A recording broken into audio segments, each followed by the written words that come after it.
అన్న 10 రూపాయలే, 10 రూపాయల నా గోంగూర. అయ్యో 5 రూపాయల. ఈ రైతు బతుకు తెలుసా అనే? ఈ రైతు పత్తి బండి ఇచ్చినా, మిర్చి బండి ఇచ్చినా, చెనక్కాయ బండి ఇచ్చినా, ఏం బండి ఇచ్చినా ఏం ఫలితం ఉంది రైతు కాడ?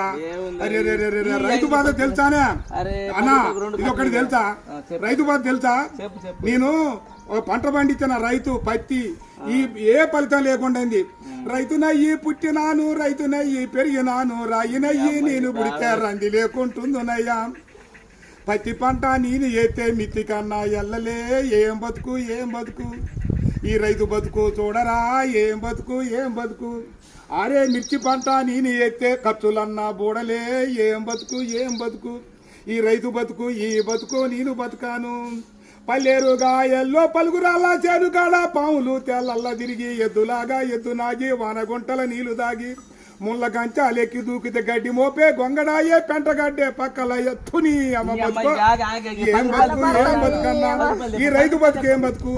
అయ్యా 5 రూపాయలు అడుగుతావు, 6 నెలల బట్టి సాదుకొని నీ ఇంటికి వచ్చి బండి 5 రూపాయల కోసం అడుగుతావు. ఈ రైతు బతుకు ఎక్కడైనా చూసుకోలేవా? అయ్యయ్యో.